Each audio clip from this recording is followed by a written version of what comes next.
Hello! అందరూ ఎలా ఉన్నారు? బాగున్నారా? ఇప్పుడు మనము ఎగ్ పన్నీర్ కర్రీ ఎలా చేయాలో చూసేద్దామా? ముందుగా మిక్సీ గిన్నెలోకి చెక్క, లవంగాలు, ఒక యాలకుల బుట్ట, గసగసాలు, జీడిపప్పు, నానబెట్టి తొక్క తీసిన బాదం పప్పు, అలాగే అల్లం, వెల్లుల్లి, జీలకర్ర, తర్వాత పెరుగు ఒక చిన్ని కప్పు అంటే 2 స్పూన్లు పెరుగు వేయాలి. తర్వాత ధనియాలు అన్నీ వేసి మిక్సీ పట్టుకోవాలండి. మెత్తటి పేస్ట్ లాగా మిక్సీ పట్టుకోవాలి. ఇది ఇలా పట్టుకోవాలి. చాలా మెత్తగా అది గ్రేవీ బాగా వస్తుంది. చాలా మెత్తగా పట్టుకోవాలి. తర్వాత పెనం పెట్టి ఆయిల్ వేసి దాంట్లో పసుపు, ఉప్పు, కొంచెం కారం వేసి కొంచెం వేగాక గుడ్లు మనము ఉడకబెట్టుకున్న గుడ్లకు చిన్న చిన్న కాట్లు పెట్టుకొని అలా ఆయిల్లో వేసి వేయించుకోవాలండి. బాగా ఎర్రగా వేయించుకుంటే ఆ ఉప్పు కారం అంతా ఎగ్స్కి పట్టేలాగా బాగా వేయించుకోవాలండి. చాలా రుచిగా ఉంటుందండి ఈ కర్రీ. ఈ ఎగ్స్ బాగా వేగాక అవన్నీ తీసి పక్కన పెట్టుకోవాలండి ఎగ్స్ అన్నీ. తర్వాత మళ్ళీ ఇంకొక స్పూన్ ఆయిల్ వేసుకోవాలి. ఈ ఆయిల్ కాగాక మనము పన్నీర్ ముక్కలు చిన్న చిన్ని క్యూబ్స్ లాగా కట్ చేసుకొని ఆ పన్నీర్ ముక్కలు కూడా వేసి బాగా వేయించుకోవాలి. అవి కూడా కొంచెం బాగా ఎర్రగా వేయించుకున్న తర్వాత పన్నీర్ ముక్కలు కూడా తీసి పక్కన పెట్టుకోవాలి. పన్నీర్ ముక్కలు కూడా బాగా వేగాక పక్కన తీసి పెట్టుకున్న తర్వాత మళ్ళీ అదే పెనంలోకి ఇంకొంచెం ఆయిల్ వేసుకోవాలండి.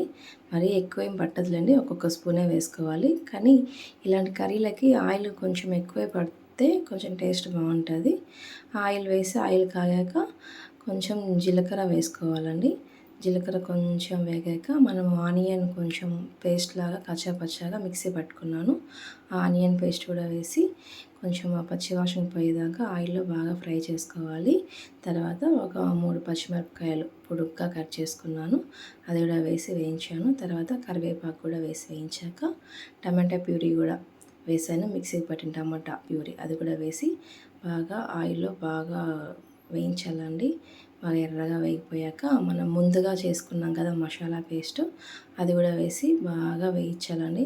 అది పచ్చి స్మెల్ రాకుండా బాగా వేయిస్తే ఆయిల్ కొంచెం పైకి వస్తుంది చూడండి, అంతవరకు బాగా వేయించాలి. తర్వాత పసుపు, ధనియాల పొడి, కారం పొడి వేసి కలుపుకోవాలండి. అది బాగా కలిపిన తర్వాత ఒక 1 మినిట్ మూత పెట్టి మగ్గించుకోవాలి. చూడండి ఆయిల్ అంతా పైకి వచ్చింది కదా, అంతవరకు మగ్గించుకొని మూత తీసేసి బాగా వేయించుకున్న తర్వాత మనము ముందుగా ఆయిల్లో వేయించుకున్నాం కదండి పన్నీరు ముక్కలు, అవి కూడా వేసి కలపాలి. తర్వాత ఎగ్స్ కూడా వేసేసి బాగా వేయించుకోవాలండి. అవి పన్నీర్కి ఎగ్స్కి బాగా మసాలా అంతా బాగా అబ్జర్వ్ అయ్యేంత వరకు కొంచెం హై ఫ్లేమ్లోనే పెట్టి ఆ మసాలాలోనే బాగా వేయించాలి అవి రెండింటిని. తర్వాత కొంచెం తగినన్ని వాటర్ వేసి మన గ్రేవీకి ఎంత వాటర్ కావాలో అంత వాటర్ వేసుకోవాలండి. కొంచెం వాటరీగా కావాలంటే ఎక్కువ వాటర్ వేసుకోవచ్చు, కొంచెం చిక్కగా కావాలంటే చిక్కగా కొంచెం వేసుకోవచ్చు.